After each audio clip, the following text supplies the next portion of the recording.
各位网友，大家好，今天是2020年10月12号，星期一，欢迎大家参加王健每日观察直播1的节目。我们今天的题目是习近平南巡与邓小平南巡对比啊。那么习近平现在在广东，星期一的网上的流传是他在潮州啊，潮州有一些视频，有一些照片，其中有一个视频讲的是习近平在潮州老城区啊，他拿着麦克风在街头向市民发表讲话，讲他40多年前。1978年去过潮州啊，然后听过当时看那个潮剧，叫姚玄秋啊，姚玄秋先生啊讲，然后他还讲了一些，这是一个视频啊，这个视频就在街头啊，潮州老城区的街头有一段视频啊，讲他78年就去过潮州啊，这是一段，另外一段呢就。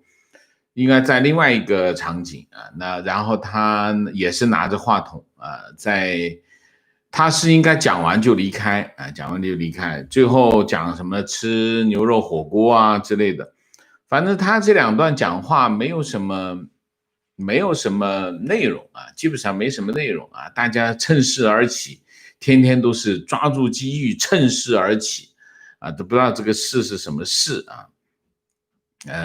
这个小学程度还是有点困难啊，这即兴讲话最考功夫了啊，最考功夫。陪的有谁呢？陪的是中办主任丁薛祥啊，副总理刘鹤，中组部长陈希啊，广东省委书记李希省长马兴瑞啊，这几个陪，这是应该还有一些陪，只不过没看到。那么今天呢，新华社就发了一段新闻稿啊，说深圳将于14日上午举行深圳特区成立40周年的庆祝大会，习近平将会出席大会并发表讲话。你可以看到，就是习近平这次去广东啊，先去了潮州，然后现在应该在广州，然后再去深圳。啊，主要的行程是深圳，特区成立40周年啊，这是一个大会。然后在这个成立之前，中办国办啊，11号啊，就是昨天啊，发布了一个什么呢？发布了一个深圳建设中国特色社会主义先行示范区综合改革试点实施方案啊。这个实施方案是去年习近平拍的板。确定深圳建设社会主义先行示范区啊，那是去年8月份的事啊。然后中办国办呢就发表一个支持深圳建立先行示范区的意见啊，这8月份是中办国办发了个意见，然后昨天啊就有出来一个先行示范区的这个实施方案啊，大概是一个这样啊，这个动作啊。那么你可以看到啊，习近平这次去广东啊，有一系列的动作啊，这一系列的动作。那么有人就把习近平这次去广东和这个22年前这个邓小平南巡做对比。那么我们今天就这个节目的主题就是对比一下。习近平南巡都是去广东啊，都叫南巡啊。然后邓小平南巡，两者之间有什么内容，有什么差异啊？那么在对比之前，我先讲讲这个实施方案，全称叫深圳建设中国特色社会主义先行示范区综合改革试点实施方案啊，2020到2025总共5年时间。这个方案呢很重要啊，很重要，它基本上反映了深圳新的定位啊，就是说深圳以前改革开放的窗口，改革开放的排头兵啊，就是先行先试啊，这是原来的定位。那么现在呢，就这个有个新的定位啊，很重要啊。那我们讲讲文件呢也不算特别长，5700字啊，总共是10个领域，27条政策啊。我大概讲一下，因为也不算太大啊，太大就不好讲啊。那么先讲讲，第一，赋予深圳在重点领域和关键环节改革上更多的自主权啊。中国改革开放，那么是从放权开始啊，以前计划经济所有的权利啊，计划经济，然后加上集权。其实计划经济跟集权很匹配啊，匹配在哪里？就是所有的权限都在中央，地方没有权限，地方只是个执行机构啊。那么改革开放的其中一个方向是什么？就是放权，中央政府把很多权力放到地方政府来啊，地方政府呢，但是啊，其实所谓的放权就是另外一种集权，什么意思？他把资源把行政权往下放的时候，他就要把经济权往上收啊。中国是一个大国，他永远在担心一件事情，就是分裂。因为如果他的集权没办法有效实施的时候，他就会出现分裂。所以中共在整个的洗脑工程当中，一直在贯彻一个封建王朝一直在对人民进行的洗脑，一直延续到现在，就是大一统啊。大一统首先是在什么？首先是在意识形态层面，所以要告诉大家，国家不能分裂，国家有什么不可以分裂啊？所以这个行政权的下放是改革的一部分。那么这里面就说，第一，赋予深圳在重点领域和关键环节改革上更多的自主权啊，这是第一。第二，支持在土地管理制度上的深化探索啊。第三，完善适应超大城市特点的劳动力流动制度。第四，支持在资本市场建设上先行先试。第五，加快技术成果转化相应机制啊，加快完善啊。第六，进一步完善公平开放的市场环境。第七，完善行政管理体制和经济特区立法。第八，扩大金融业、航运业对外开放。第九，推进区域性国资国企综合改革试验。第十，营造改革氛围，继续大胆的试啊，基本上这就10点，10点总共是27条啊，是27条。我认真的把这个方案读了一遍啊，我有一个评价，评价什么呢？就是这个新定位到底是什么？就是说，中共现在把深圳怎么去评价它，怎么去定位它？因为大家知道这个改革所谓的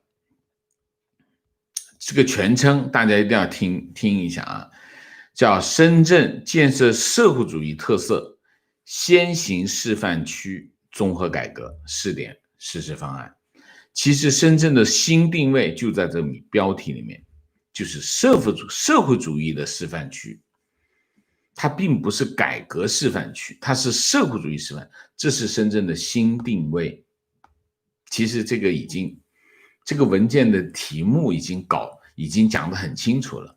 深圳虽然叫经济特区，但是它的新的定位是社会主义的示范区。所以这个改革的方向是什么？所以我们评价这个深圳的新定位，这个实施方案，综合改革实施方案，其实你把现在的很多文件，把改革2个字拿掉，你就能看到它的本质是什么了啊！你把这个改革2个字拿掉，因为习近平上台之后，所有的文件都是深化改革、优化改革等等，所有都是以改革之名行事啊。那我们就讲讲中国的改革到底是什么？中国的改革其实呢，我们从3个层次来分析。第一个，最早叫党政分开，然后是政企分开，讲的是什么？讲的是政府职能，就是说政府其实中华人民共和国成立以后，它的党和政府和其他的社会职能之间，它没有界限，没有很清楚的界限，就党政不分，政企不分。那么这个国家运作不顺畅，就是各自的角色不清晰，就是政府干了党的事情，党在干政府的事情，然后政府又干企业的事情，企业又在完成政府的职能，所以它乱七八糟，一塌糊涂。一塌糊涂原因是因为他不想把权力放下去，就是这么简单。就是其实归根结底讲的是什么？讲的是权。权后面有什么？权后面就有钱，就跟资源有关系。所以其实背后都是就是要抓权，通过权去抓钱，这就是中国原来之前的状况。所以第一件事情要做什么？党政要分开啊，党和政府要分开。第二件事情就是政企要分开，政府跟企业要分开。所以为什么有很多事情做不下去的原因？你比如说国企负担很重，从养老一直到住房全部都要背上，你要全背上，你政府企业怎么挣钱？挣不了钱。所以政企要分开，政府要完成政府的职能，那企业就没有负担，企业才能够真正的反映这个企业的竞争力的问题啊。所以第一件事情，党政分开；第二件事情，政企分开。这第一趴啊，第二趴是什么？第二趴就是计划经济和市场经济。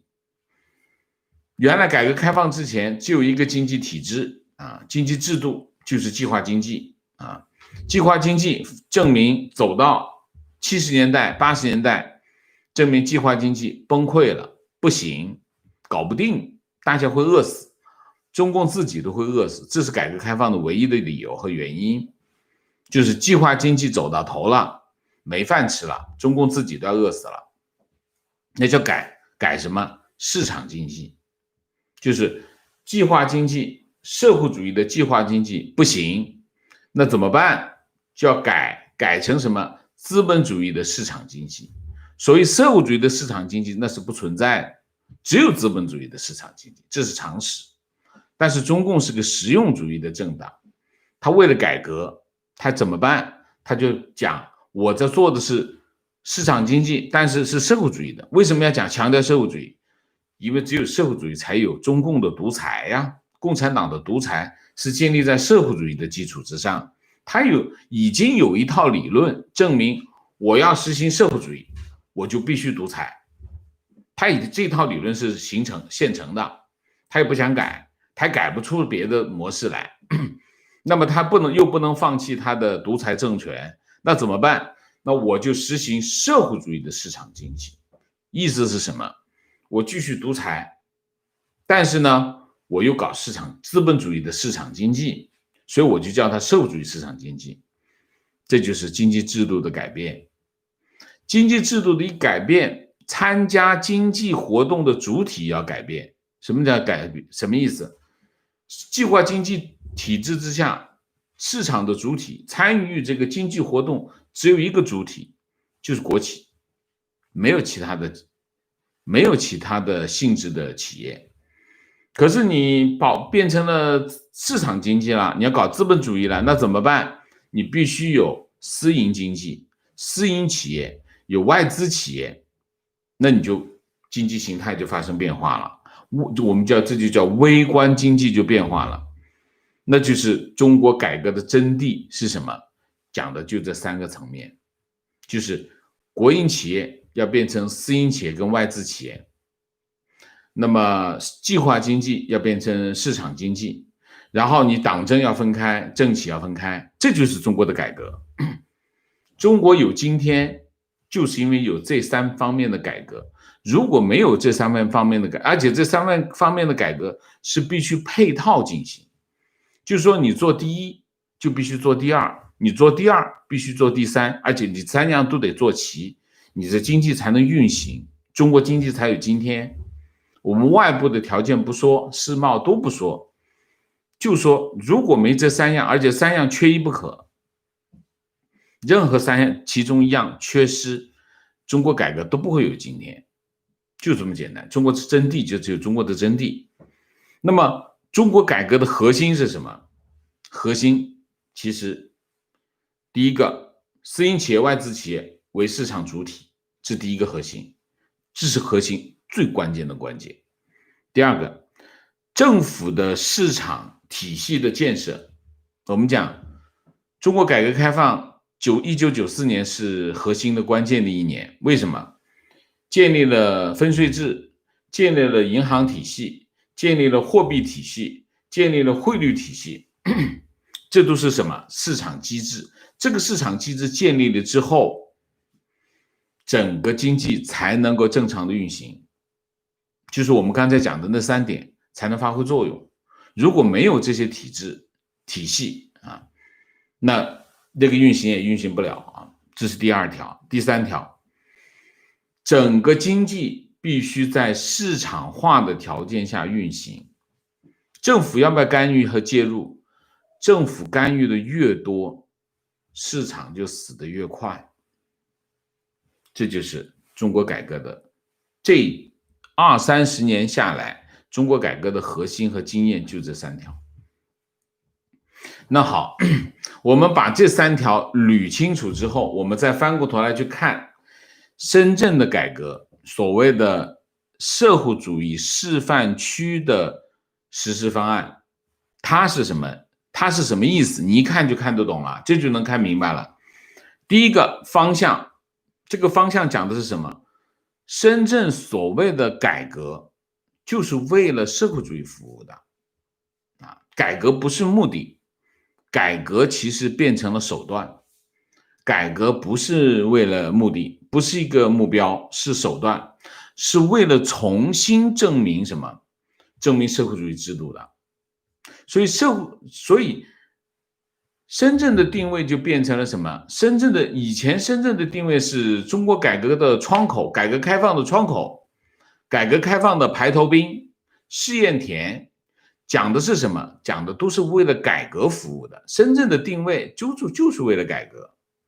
现在不是，现在深圳新的定位是什么？深圳是为了社会主义示范区服务的，所有的改革只是手段，只是为了证明社会主义制度。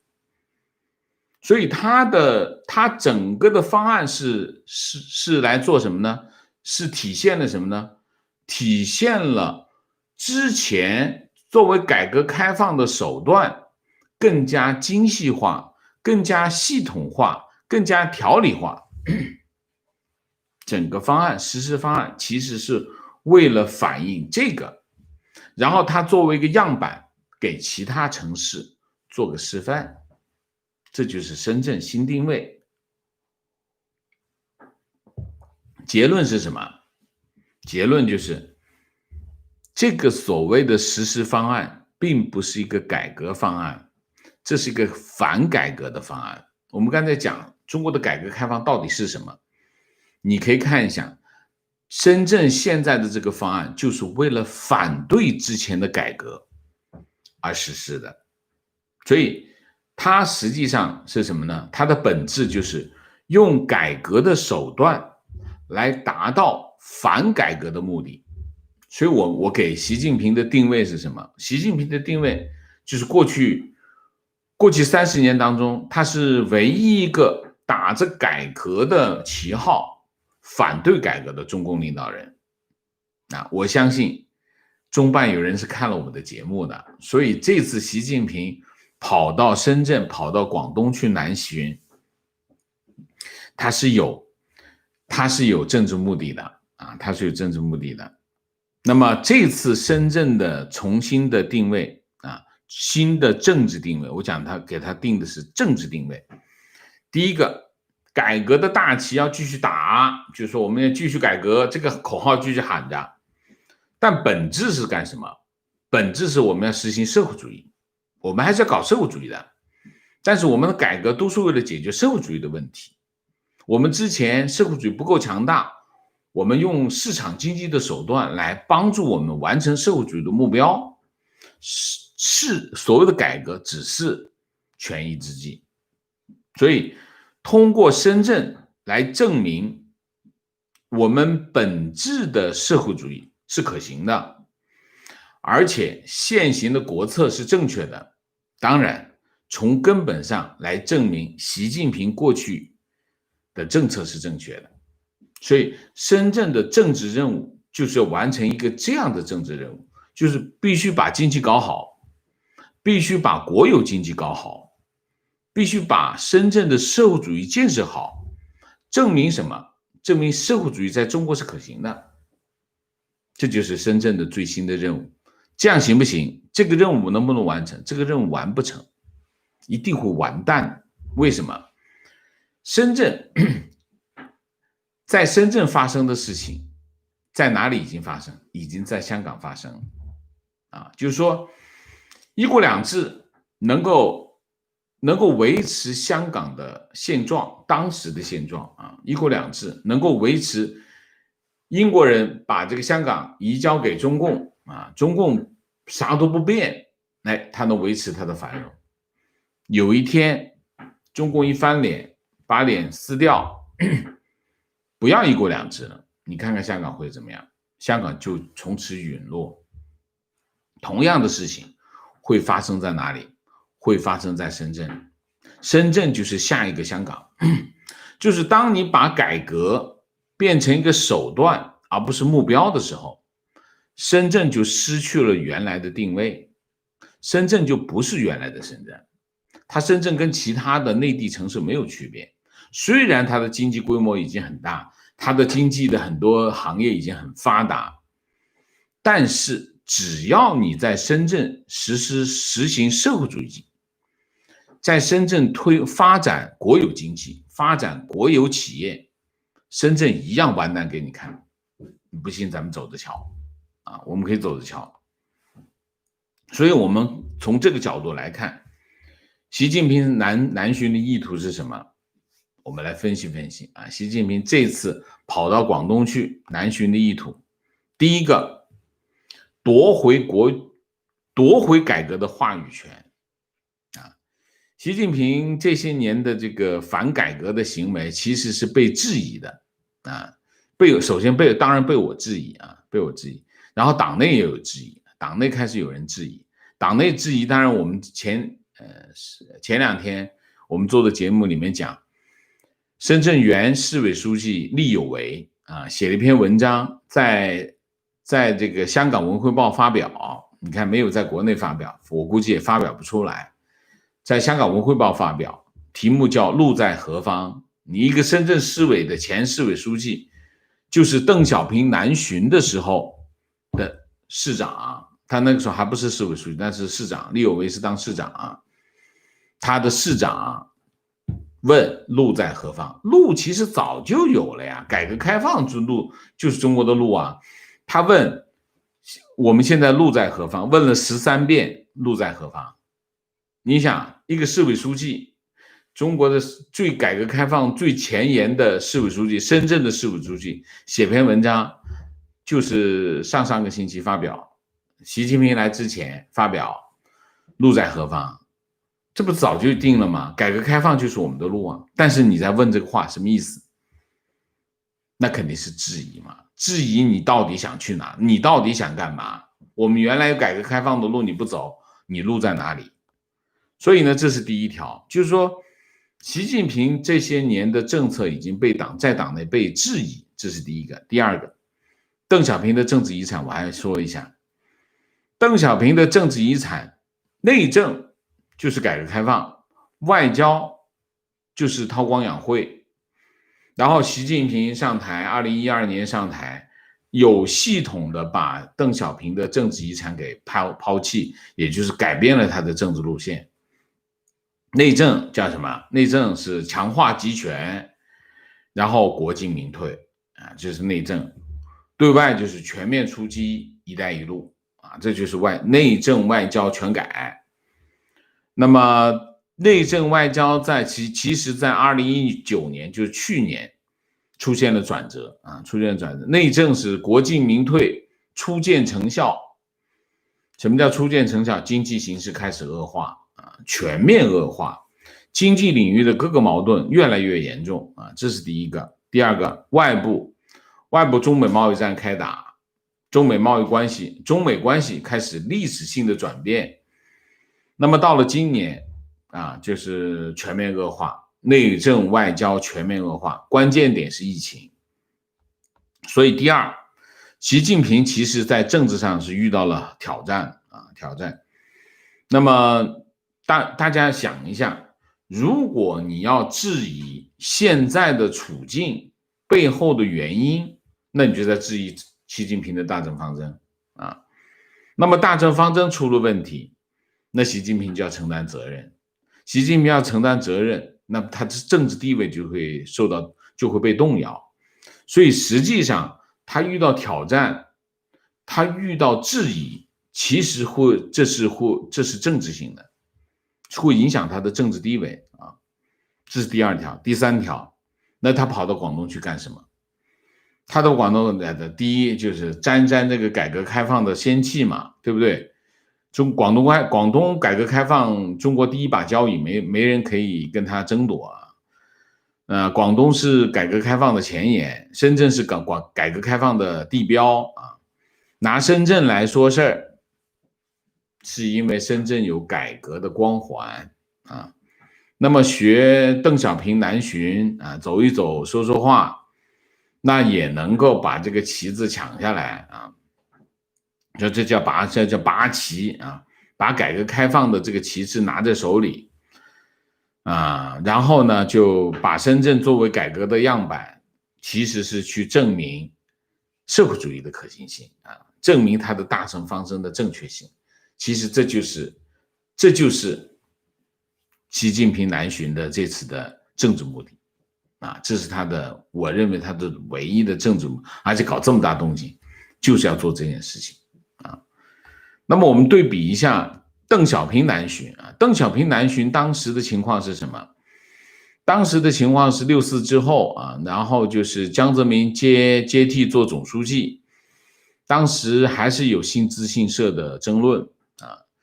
那个时候呢，江呢其实在北京没什么政治势力，所以阻力很大，工作又没办法展开，这是一方面。另外一方面，他自己呢也有点滑头啊，他也想两头讨好，所以他也说一些话啊，说一些马列主义的正确话。那么整个的改革就没有气氛啊，当时的经济又不好，经济很差啊，所以92年1月18号，邓小平坐上专列，那个时候还是专列啊，一路从武汉到珠海到深圳啊，武汉先是到上海，然后到武汉，然后到这个珠海，然后到深圳啊，广州啊，行程6000多公里，历时35天，走了35天啊。一路走一路讲话，到了2月28号，这个中共中央以2号文件下发这个关于传达学习邓小平同志重要讲话的通知啊。大家想一下，这个通知是谁签发的？这就是江泽民签发的啊，就是著名的南巡讲话。他讲了一些话，这些话什么呢？有3段话，其实到现在还是很有意义的啊。第一，不坚持社会主义，不改革开放，不发展经济，不改善人民生活，只能是死路一条啊。这段话什么意思？这段话其实是诠释中共执政的合法，或者是中共权力的合法性的问题啊。就是说，你要是不改革开放，你要是不发展经济，你经济要是不上去，死路一条。死路一条讲的是谁？讲的是中共，不是讲别人。但是老百姓先死啊，中共后死。为什么？因为他有枪啊。这是第一段话。第二段话，基本路线要管100年，动摇不得啊。基本路线是什么？基本路线就是一个中心2个基本点。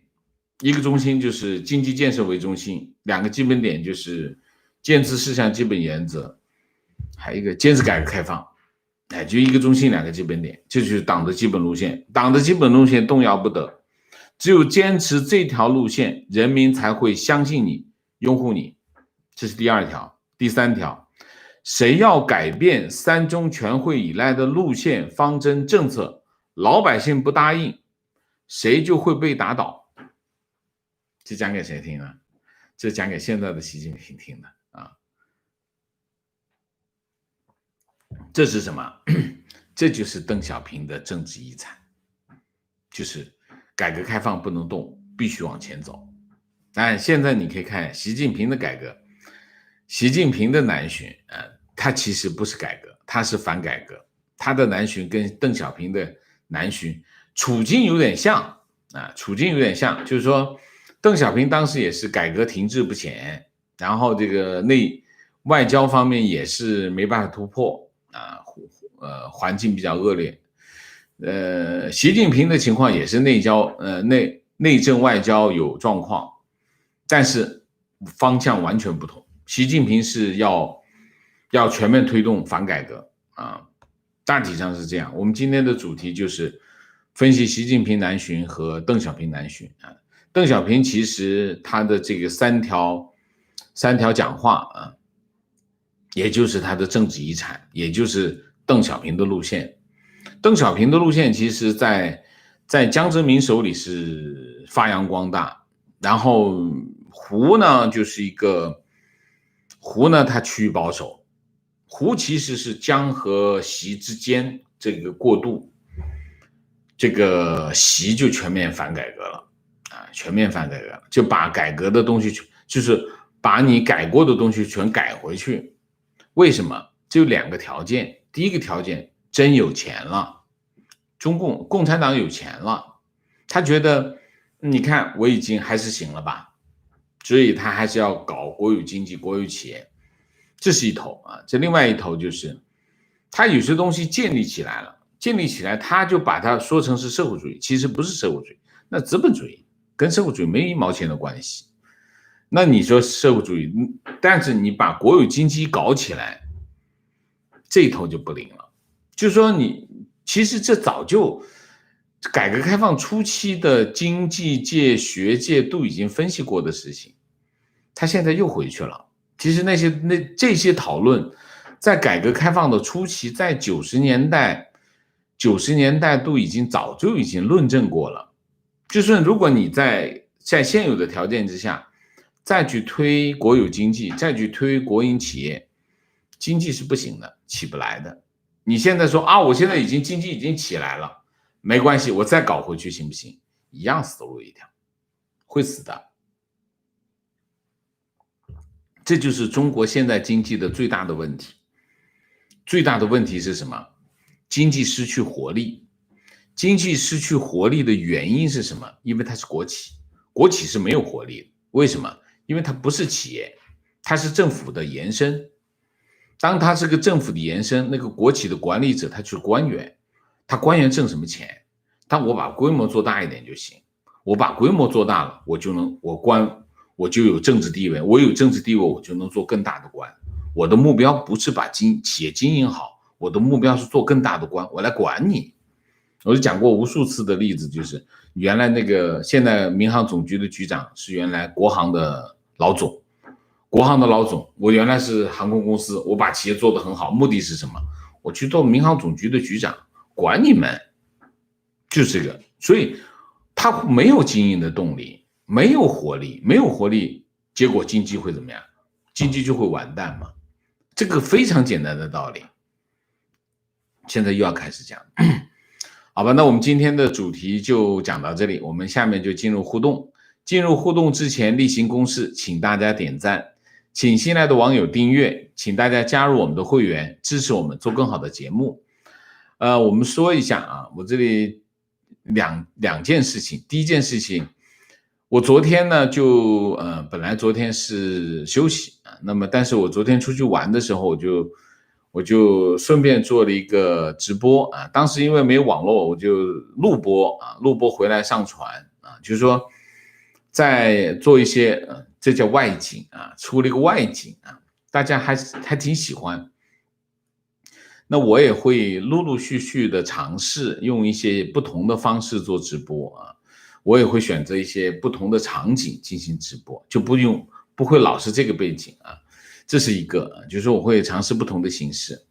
那么另外呢，我也会尝试用，因为现在是这样，我们有两档节目，一档是直播一、直播二，直播一、直播二呢，就是两档，我们就硬菜啊，这叫硬菜。我们会选择一些重大议题来做啊，而且一做就是1个小时啊。那么，但是中间其实还是有很多小议题啊，这些小议题你让我去做一个半小时的直播，我觉得撑不起来。但是有些小议题又很有意思，其实很多网友很想听。你比如说胡锡进在微博上骂这个任大炮啊，任志强啊，在胡锡进有一段微博讲议论任志强啊，那么其实这个还是蛮有意思的，网友很想知道。那我觉得拿这个来做一档节目好像又撑不住啊，像我们今天这个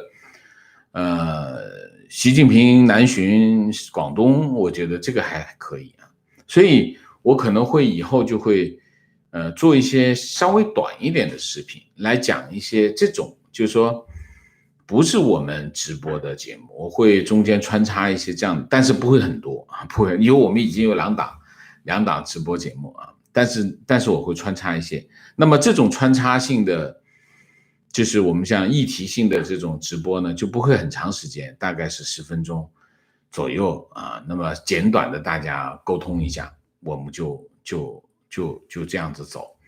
那么另外呢，昨天也好，上个星期开始，我们就开始做一些精彩片段，就是把我们的直播，因为我们直播时间很长啊，很长的直播时间。那么有一些网友的精彩的评论，也有我的一些精彩的陈述啊，还不错啊，就把它剪出来放到这个频道里面去。哎，大家也觉得挺好，这样的话没那么大压力，因为你看1个小时的视频还是有点压力的。那看是这种短平快的片段也挺好，所以我们下一阶段我们会重点呢，把第一个做一些我们的这个穿插性的这个直播啊，就是中小议题的直播。另外一个剪一些我们的这个片段啊，精彩片段，这个也放给大家看啊。这样的话可以让我们的节目没那么 heavy 啊，我们的节目有点太 heavy 了啊，都是硬菜啊，所以这是这个我们下面要做的工作啊，现在在这里跟大家报告一下。那好，进入互动之后呢，请大家不要聊天，4个情况、问题、观点、情绪，好吗？今天看看大家有什么高见。28年啊，不是22年 ，OK。谢谢啊，谢谢啊。邓小平南巡是28年前，不是22年前 ，OK 啊。明谢 Roger， 谢谢 Wenders Lee， 谢谢李晨，谢谢观点，王老师这个判断很准确，向社会主义转向，但又不好直接否定改革开放。改革的原因是因为计划经济走到头了，深刻。观点，市场必须摆脱计划性，就像菜场里买菜。怎么能够规定每个人买多少青菜呢？是的，问题不少评论人把习近平南巡，然后把临阵顺势推迟施政报告，以配合新政策。这政策主要是把香港完全深圳化。请问王先生有没有这种可能性？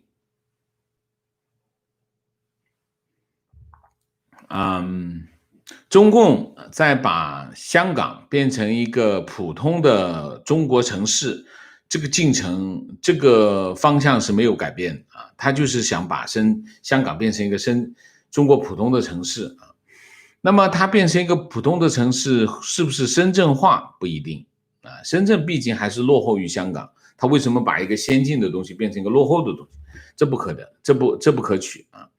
那它会不会把国内的很多的政策放到香港去？一定是这样，一定是把很多在国内实施的政策放到香港去实施，所以香港才会变成一个中国普通的城市，原因就在这里。但是你说把它变成深圳化，没必要嘛？你说是不是？它为什么要深圳化？内地化可以，深圳化不可行啊，就是不合理啊，这个说法不准确，至少啊。那么观点，我觉得现在大陆想让深圳和香港慢慢结合，成为公私合营的新示范区，深圳要开始新一轮公私合营了，一定就是这个意思。中共缺钱，深圳正好是一只养肥了的猪。我不反对你的猜测，我没有看到啊。观点，所谓的社会主义在深圳只是挂个牌坊而已罢了，这里哪有社会主义，只是好听，还是要靠深圳赚钱。有些事情你就不知道了啊，不知道了。我告诉你一个情况，一个什么情况啊？它的社会主义从哪里实施的？两大头，第一头上市公司啊，上市公司你看一下，上市公司国有企业的市值已经占到深圳和上海这两个上市公司上市市值的80%哦。所以你说，你以为那是私营企业？你以为那是私营企业？那不是的，那是国有企业啊！国有企业做大做强啊，这是第一个。就是资本市场这一块，资本市场全部流到哪里？流到国有企业里面去，这是一头。另外一头什么？深圳有两大母基金啊，就是投资公司啊。深圳有两大投资公司，深国投、深创投啊，这两大投资公司手上握着数以千亿的资金，每年哦。不是一年，不是一年的，每年有上千亿、几千亿的资金去干什么？去投资。他投出的钱是什么？他投出的钱就是社会主义啊！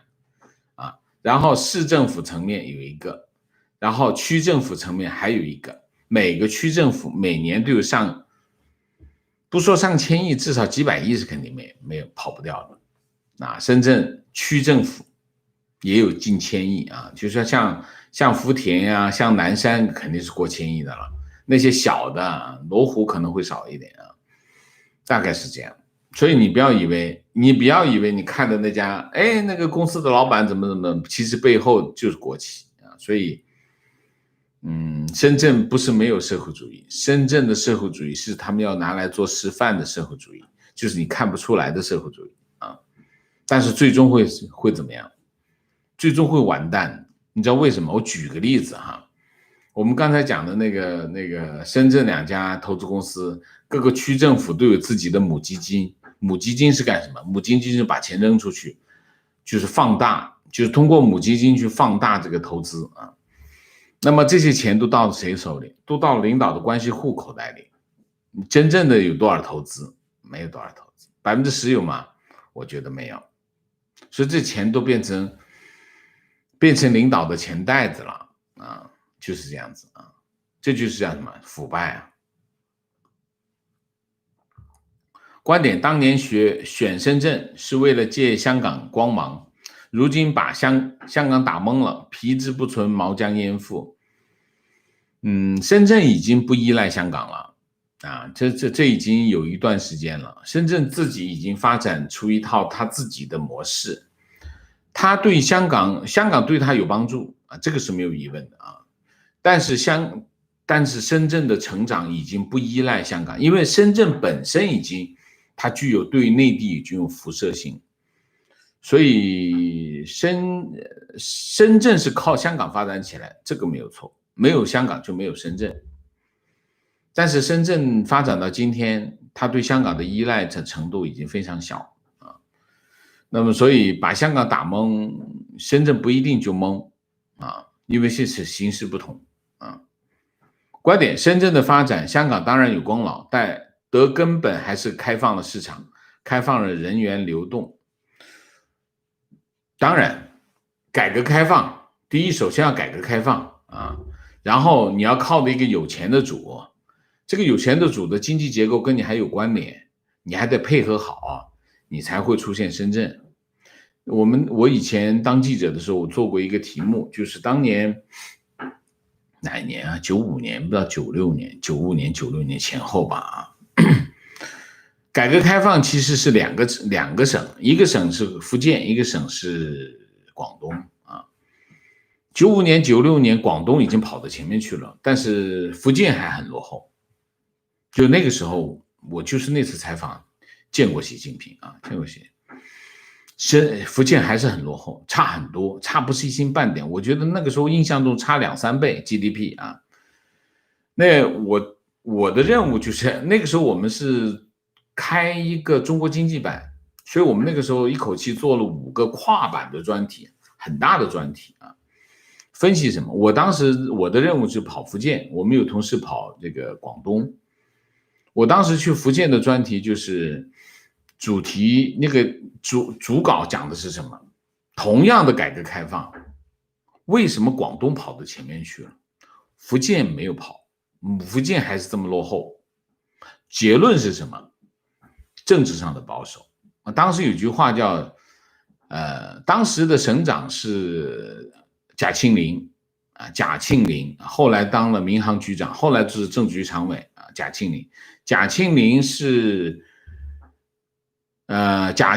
应该是就是江泽民太太的同事，贾庆林在做省长。书记是谁呢？书记叫陈光义，陈光义后来调到民航总局当局长，啊，民航就调走了。当时在福建有一句话叫"省长是假的"，因为贾庆林嘛，省长是假的，书记光义论，陈光义嘛，其实但是光明的光，友谊利益啊，省长光义论，就讲他们不干事情，不改革开放，所以当时结果就差别非常的大。所以同样是改革开放，但是你这个省里面的态度，你做的事情，其实最终决定了你经济发展的前景。我们当时分析为什么福建会比较保守，政治上保守，因为它靠近台湾，它一直是前线嘛，那你一定保守，大概就是这样子啊。观点，习的想法是利用邓的影响骗取百姓的信任，但实际上是采用毛的办法全面控制全国。有道理啊，非常有道理。用这个反腐败获得民心和支持，政治上的支持，然后通过这个选择性反腐来打击他的政治对手，然后从而摄取权力啊，获取老百姓的信任不重要，因为中共集权嘛，你信不信任我都有权利。他其实是要获得党内的支持啊。观点，邓小平的改革是权宜之计，长远看必须选边，要么彻底民主化，要么回归计划体制。借美国之力，习近平认为他已经到了必须选边的绝地，他于是选择了回头。OK， 他有看那么远吗？我不觉得。我曾经有个节目讲，为什么习近平要选择往回走？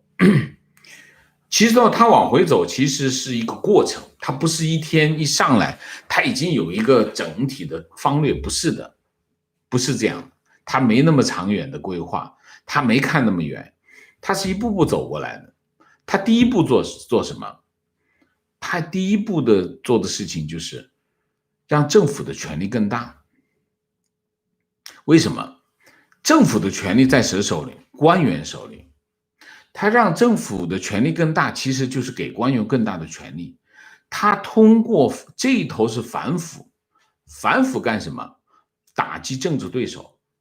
这一头呢，就是让政府官员有更多的权力，有更多的权力干什么？捞钱。其实他是用两手，这手有权力能捞钱，这手打击腐败，打击政治对手。他通过这种方式获得权力，就是党内就很多人就支持他，因为什么？因为我权力更大了，能捞更多的钱。但是呢，你要是不听他的话，他去打你，他反腐败，就对你真的进行反腐败。他是慢慢这么政府的权力越来越大，那你不计划体制越来越强吗？那你就原来随随便便划个权力给政府，现在画着没权力了，没权力怎么办？那就改一下吧，让政府有更多的权利，这不就改着不就回去了？其实由计划体制向市场体制的改变的过程是什么？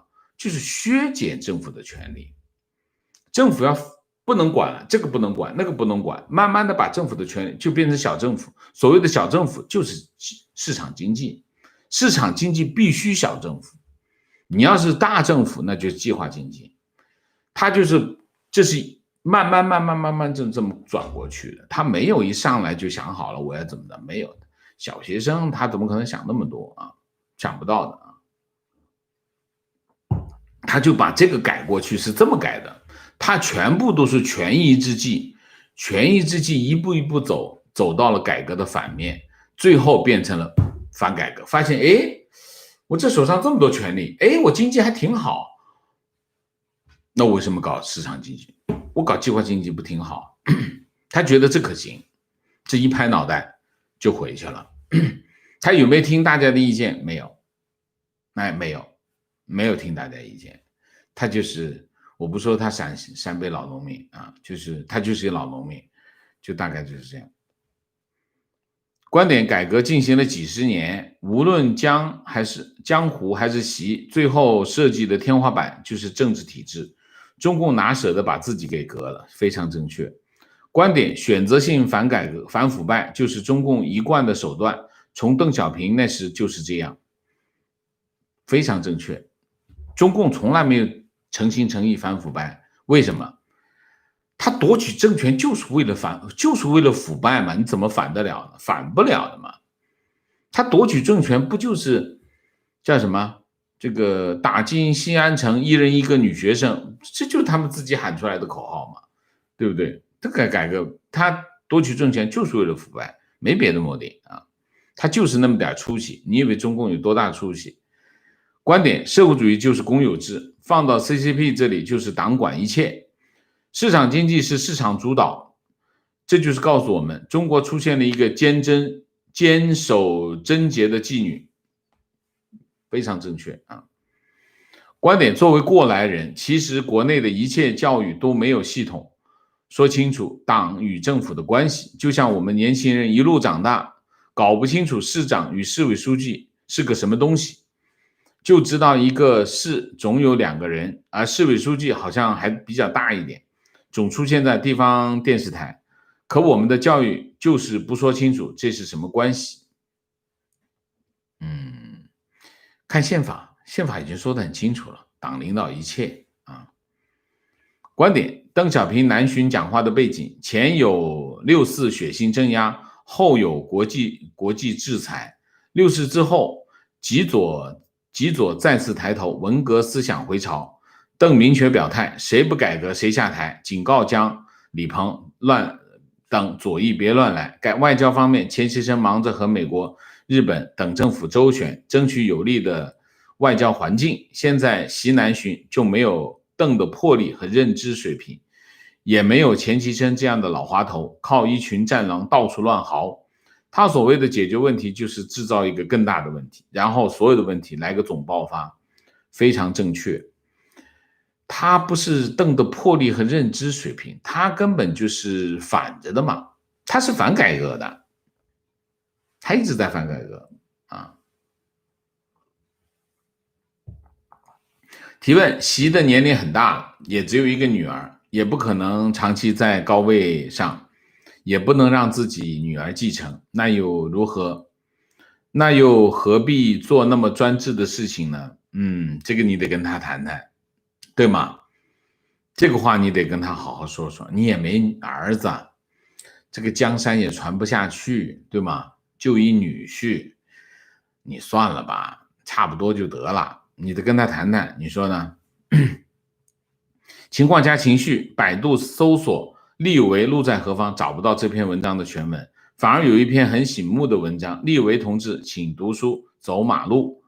全文基本上是文革大字报式的人身攻击，国内挑战体制题材的电影，姜子牙在网上被人骂，说姜子牙屁股坐歪了，说姜子牙身体在体制内，却帮着体制外的人说话，大五毛的操作很无耻，丑陋的奴才嘴脸。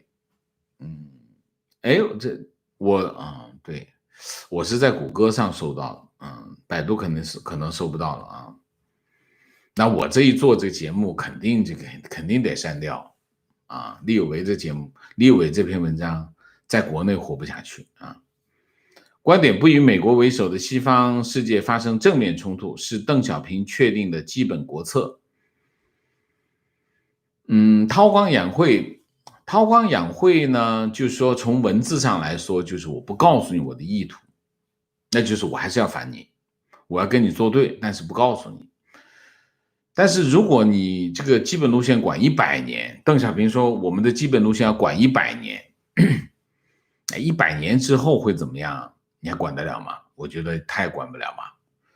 所以如果一个权宜之计执行了100年，那权宜之计也有可能变成目的的，所以这个不好说。就是邓小平脑子里到底想什么，没人知道。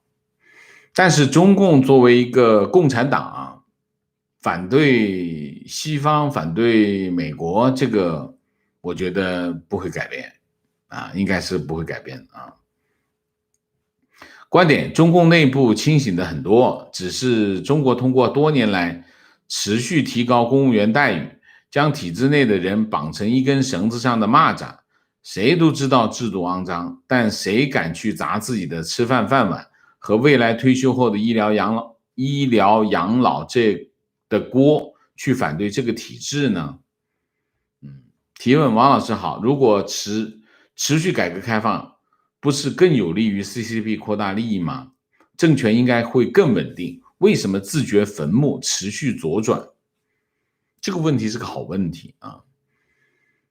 我刚才讲，我说习近平反改革，并不是一天一上来我就反改革，不是这样，它是一个持续的过程啊，这是个持续的过程，慢慢走着，发现还行，他就这样了啊。所以，但是你说他会不会预见到今天这个局面？他肯定没有预见到今天这个局面。他如果预见到今天这个局面，我不相信他会当初会开始往这个方向走，我不觉得，因为难嘛，你很多事情你麻烦嘛，多少天天底下人跑得来跟你讲啊，这里有出事了，那里有出事了，你多麻烦呢，对不对？所以我不觉得他开始就知道今天这个局面啊。观点：王老师说的对，不是有规划的回头，就像红军长征不是规划好的一样。是的。观点：沃尔玛考虑禁用支付宝，马云马上发话，如果沃尔玛胆敢禁用支付宝，他就马上全面进去超市行业，把沃尔玛挤出去。王老师怎么看马云的这个说法？马云，我印象中是前年吧。去年开始，马云已经，马云的话就可以不用理会了。他的话已经有点像那个，任正非了啊，就任正非已经变成了神了，已经被神化了。所以任正非胡说八道没关系，马云也是差不多已经神化了。所以基本上就是这种级别的人，不用听他说什么，他都在胡说八道。为什么？因为他不用说人话，因为他已经被神化了，你去琢磨他说什么呢？第一，你想一下，马云已经退休了，支付宝也好，就是阿里巴巴，他已经管不了阿里巴巴了，他已经既不是董事，他又不是召集人，你说支付宝，当然这个叫什么？沃尔玛禁用支付宝，打在他的肉上，因为他还管着蚂蚁集团。但是问题是你让阿里巴巴去全面进入超市，你试试啊！如果你能进入超市，你不进，我不信。就是说大家想一下，用脑子想一下，华为说：“哎呀，我们其实我们早就可以用自己的芯片。”我们早就可以用这个鸿蒙系统，只不过呢，我们还是为了考虑合作的关系，所以我们还是用这个谷歌系统，用这个国外的芯片，这都是屁话，有什么好信的？这种话你还信吗？就像一样的道理，如果你阿里巴巴阿里系统能够全面进入超市，你会等这个沃尔玛禁用支付宝才全面进入超市吗？怎么可能？所以这个问题我们不用讨论他们讲的这些不是人话的话。我都说过，大家要理解，你只会说那些你做不到的事情，你做到的事情你不用说，很简单的道理。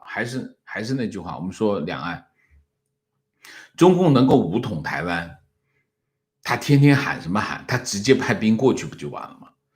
他等什么呀？等台湾人民幡然悔悟吗？不会，台湾人民也不会幡然悔悟嘛。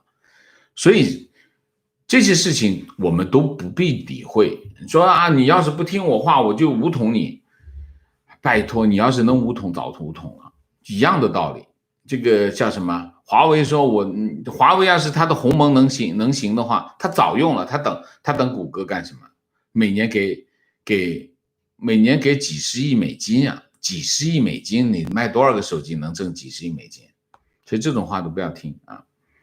提问王先生，以当前中共时局，有没有内战的可能？另外，北京开枪和薄熙来夺权那段时间，到底发生什么？有没有内战的可能？我不知道，这个谁知道？内战意味着什么？内战意味着大家发生了武装冲突，发生武装冲突得出现一个体制性的崩溃，才会出现武装冲突。为什么？你要知道，中共管军队有多严格啊，然后这个中共管武警有多严格啊？你想一下，你发生武装冲突，内战你必须发生武装冲突，发生武装冲突必须涉及到两个，一个是武警，一个是军队。那也就是说，中央军委失去了对武警跟解放军的控制，才会发生内战。那你想一下，如果是中共中央军委已经失去了对军队的某种全面控制，你说有局部失控，你才会发生内战，否则怎么发生内战？你说这个地方民兵进行打仗嘛，那没什么好打的，直接派部队去灭掉不就行了？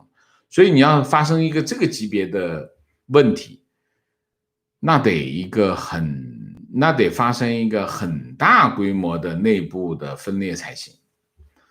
我没看到中共内部分裂，中共很少内部分裂，中共天天清洗，很难分裂，所以这个是有难度的啊。薄熙来那个时候发生什么事情？薄熙来那个时候主要的问题是叫什么？康师傅叫什么来着？他在做事啊。周永康利用他手上的武警试图发动政变周永康当时发生的事情是这个。周永康其实核心的不是薄熙来，薄熙来夺权没有条件，薄熙来所谓的夺权只是嘴巴上喊一下，真正有力量的是这个周永康但是真正发生什么事情我们也不知道，大家就听很多人编故事呗。因为其实是这样，这有点像什么？这有点像那个考古发现了一个坛子，这个坛子破了以后呢，然后就往起拼，你手上可能只有10几个碎片，但是要拼成一个坛子，那你就要拿很多泥巴来填，否则你怎么弄得出一个坛子来？我们现在看到的就是有一些碎片，但是呢，大部分都是泥巴，那泥巴就是大家编出来的故事大概是这样。我们现在不知道这就不清楚我们又超时了哈，我们谈不完了。那我就最后2个好吗？最后3个吧。观点：深圳真的不如以前。我告诉你，帝王大厦、金鸡100这样的地标，下面快餐都关门了。以前人山人海，现在不见了。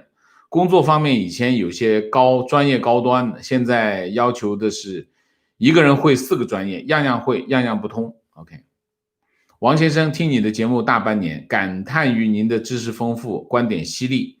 在这个激动人心的时代，能够认识您，听您的节目，能够感受到您对故土的爱，对国人的爱，真的很真心感谢你。人生路上有您的声音，真的很幸福。我觉得您是我们华人的良知，以后肯定会得到普利策奖。普利策奖，谢谢，加油，王先生。